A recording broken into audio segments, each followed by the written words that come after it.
So welcome to Siddhasi G K channel. So ಇವತ್ತಿನ ತರಗತಿಯಲ್ಲಿ ನಾವು ಇದು ಎಲ್ಲ ಒಂದು ಬೋಧನಾಶಾಸ್ತ್ರಕ್ಕೂ ಅತಿ ಉಪಯುಕ್ತ ಅಂತಲೇ ಹೇಳ್ಬೋದು. ಮೋಸ್ಟ್ ಅಂತಂದರೆ ಇದು ಸೈಕಾಲಜಿಯಲ್ಲಿ ಬರ್ತದೆ. ಇದು ಪಾರ್ಟ್ 1 ಆಗಿರ್ತದೆ ಅಂತಲೇ ಹೇಳ್ಬೋದು. ಸೊ ಅನ್ವೇಷಣಾ ಕಲಿಕೆ ಇದರ ಕುರಿತು ನಾವು ಈ ದಿನ ಚರ್ಚಿಸೋಣ. ಸೊ ಇದ್ರ ಮೇಲೆ ಟಿನಲ್ಲಿ ಸುಮಾರು ಸಾರಿ ಕ್ವಶನ್ಸ್ ಕೇಳಿದ್ದಾರೆ. ಅವರದ್ದು ಬುಕ್ಕಿನ ಹೆಸರೇನು, ಇದು ಪ್ರತಿಪಾದನೆ ಮಾಡಿದವರು ಯಾರು, ಇವೆಲ್ಲ ಹಂತಗಳು ಸಹ ಕೇಳಿದ್ದಾರೆ. ಸೊ ಈ ಒಂದು ಅನ್ವೇಷಣಾ ಕಲಿಕೆಯ ವಿಧಾನವನ್ನು ಪ್ರತಿಪಾದಿಸಿದವರು ಬ್ರೂನರ್. ಅಂದರೆ ಇವ್ರ ಪೂರ್ಣ ಹೆಸರು ಏನಂತಂದಾಗ ಜೀರೋಮ್ ಎಸ್ ಬ್ರೂನರ್.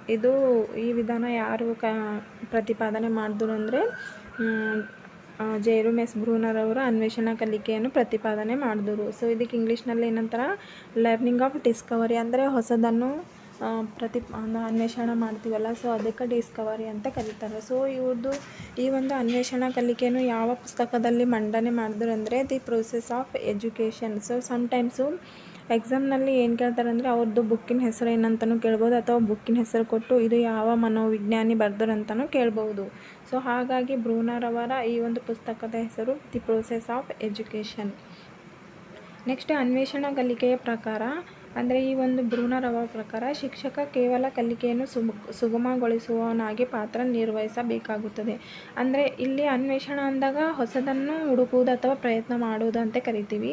ಸೊ ಹಾಗಾದಾಗ ಇಲ್ಲಿ ಶಿಕ್ಷಕನ ಪಾತ್ರ ಏನಾಗಿರ್ತದೆ ಅಂತಂದರೆ ಕೇವಲ ಅವ್ರಿಗೆ ಏನು ಮಾಡಬೇಕು, ಜಸ್ಟ್ ಅವರಿಗೆ ಇದು ಒಂದು ಸಮಸ್ಯೆ ಆದ, ಇದ್ರ ಬಗ್ಗೆ ನೀವು ಮಾಡಬೇಕು, ಫೈಂಡ್ ಔಟ್ ಮಾಡಬೇಕು ಅಂತ ಬರೀ ಒಂದು ಟಾಪಿಕ್ ಕೊಟ್ಟು ನಾವು ಸುಮ್ಮನೆ ಇರಬೇಕು. ಅದು ಬಿಟ್ಟು ನಾವೆಲ್ಲ ಎಕ್ಸ್ಪ್ಲೇನ್ ಮಾಡೋಂಗಿಲ್ಲ. ಹಾಗಾಗಿ ಇಲ್ಲಿ ನಾವು ಅದಕ್ಕೆ ಏನಂತೀವಿ ಅಂದರೆ ಬರೀ ಸುಗಮಗೊಳಿಸುವವನಾಗಿ ಶಿಕ್ಷಕ ಪಾತ್ರ ನಿರ್ವಹಿಸಬೇಕಾಗುತ್ತದೆ. ನೆಕ್ಸ್ಟ್ ಬಂದುಬಿಟ್ಟು ಅನ್ವೇಷಣಾ ಕಲಿಕೆಯಲ್ಲಿ ಶಿಕ್ಷಕ ತರಗತಿಯನ್ನು ಹೇಗೆ ವ್ಯವಸ್ಥಿತಗೊಳಿಸುತ್ತಾನೆಂದರೆ ವಿದ್ಯಾರ್ಥಿಗಳು ಕ್ರಿಯಾತ್ಮಕವಾಗಿ ಪಾಲ್ಗೊಳ್ಳುವುದರ ಮೂಲಕ ಸ್ವತಃ ಕಲಿಯುತ್ತಾರೆ. ಆಲ್ರೆಡಿ ನಾನು ಹೇಳಿನಿ. ಅಂದರೆ ಇಲ್ಲಿ ವಿದ್ಯಾರ್ಥಿಗಳು ಹೊಸದನ್ನು ಹುಡುಕುವ ಒಂದು ಅಧ್ಯಯನದಲ್ಲಿ ತೊಡಗಿರುತ್ತಾರೆ. ಹಾಗಾಗಿ ಇಲ್ಲಿ ವಿದ್ಯಾರ್ಥಿಗಳು ಕ್ರಿಯೆ ಅಂತಂದರೆ ಹೊಸದನ್ನು ಸೃಷ್ಟಿಸಲು ಇಲ್ಲಿ ಹುಡುಕಾಡ್ತಿರ್ತಾರೆ. ಮತ್ತು ಅವ್ರು ಏನು ಮಾಡ್ತಾರೆ, ಸ್ವತಃ ಕಲಿಯಲು ಮುಂದಾಗಿರ್ತಾರೆ ಅಂತಲೇ ಹೇಳ್ಬೋದು. ನೆಕ್ಸ್ಟ್ ಬಂದುಬಿಟ್ಟು ಅನ್ವೇಷಣಾ ಕಲಿಕೆಯನ್ನು ಉತ್ತೇಜಿಸುವ ಅಂಶಗಳು ಯಾವ್ಯಾವು. ಅಂದರೆ ಈ ಒಂದು ಅನ್ವೇಷಣಾ ಕಲಿಕೆಯನ್ನು ಇನ್ನೂ ಹೆಚ್ಚಿದಾಗಿ ಮಾಡಬೇಕಿದ್ದಂದ್ರೆ ಯಾವ್ಯಾವ ಅಂಶಗಳು ಹೆಲ್ಪ್ ಆಗ್ತಾವೆ ಅಂತಂದರೆ ಕಲಿಯಬೇಕಾದ ಹೊಸ ವಿಷಯದ ಮೂಲ ರಚನೆಗೆ ಒತ್ತು ಕೊಡಿ. ಅಂದರೆ ನಾವು ಶಿಕ್ಷಕರಾದವರು ಅವರಿಗೆ ವಿವರಣೆ ಕೊಡೋದೇ ಏನು ಮಾಡಬೇಕಂದ್ರೆ, ಈಗ ಒಂದು ಹೊಸ ವಿಚಾರ ಕಲಿಲತ್ತರ ಅಂತಂದರೆ ಅದರ ಮೂಲ ಬಗ್ಗೆ ನಾವು ಸ್ವಲ್ಪ ಅಷ್ಟೇ ಹೇಳಬೇಕು, ಅದಕ್ಕೆ ಒತ್ತು ಕೊಡಬೇಕು.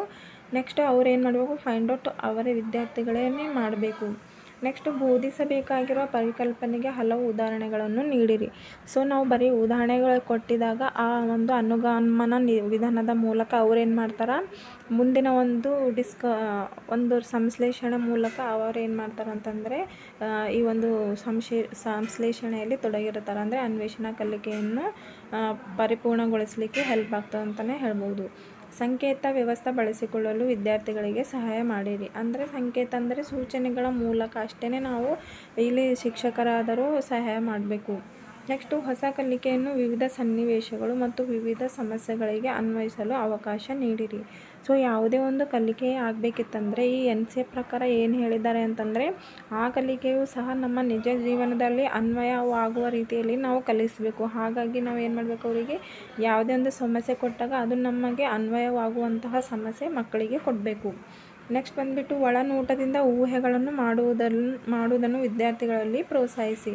ಸೊ ಯಾವುದೇ ಒಂದು ಈಗ ಒಳನೋಟ ಅಂತಂದು ಬಂದಾಗ ಕೋಲಾರವರು ಪ್ರತಿಪಾದನೆ ಮಾಡ್ತಾರೆ. ಸೊ ಅಲ್ಲಿ ಏನು ಹೇಳ್ತಾರೆ, ಕಲಿಕೆ ಅನ್ನೋದು ಒಳನೋಟದಿಂದ ಅಂತರ್ದೃಷ್ಟಿಯಿಂದ ಆಗಬೇಕೇ ಹೊರತು ಇಡಿಯಿಂದ ಬಿಡಿಯವರೆಗೆ ಹೋಗಬೇಕೇ ಹೊರತು ಬಿಡಿಯಾಗಿ ಹೋಗಬಾರ್ದು. ಅಂದರೆ ಕಲಿಕೆ ಯಾವಾಗಲೂ ಅರ್ಧಂಬರ್ಧ ಕಲಿಯದೆ ಫುಲ್ಲಾಗಿ ನಾವು ಇಡಿಯಾಗಿ ಕಲಿಬೇಕಂತಲೇ ಹೇಳಿದ್ರು. ಸೊ ಅನ್ವೇಷಣಾ ಕಲಿಕೆಯ ಲಾಭಗಳು. ಈ ಒಂದು ಅನ್ವೇಷಣಾ ಕಲಿಕೆಯಿಂದ ನಮಗೆ ಏನು ಲಾಭ ಆಗ್ತದೆ ವಿದ್ಯಾರ್ಥಿಗಳಿಗೆ ಅಂದರೆ ಇದು ವಿದ್ಯಾರ್ಥಿಗಳಿಗೆ ಹೇಗೆ ಕಲಿಯಬೇಕೆಂಬುದನ್ನು ಕಲಿಯಲು ನೆರವಾಗ್ತದೆ.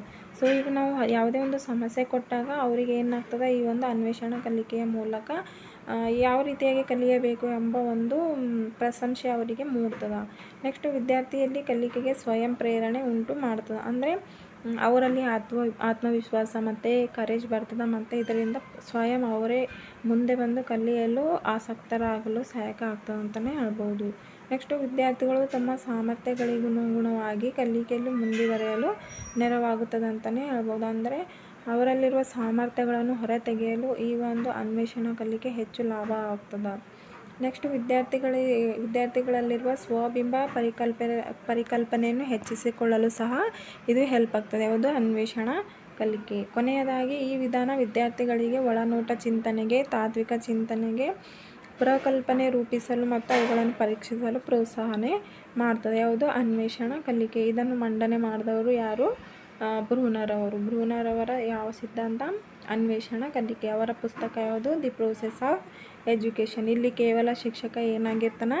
ಸುಗಮಕಾರನಾಗಿರ್ತಾನೆ ಹೊರತು ಇಲ್ಲಿ ಏನಂತಂದರೆ ವಿವರಣೆ ಕೊಡುವುದು ಇರುವುದಿಲ್ಲ ಅಂತಲೇ ಹೇಳ್ಬೋದು.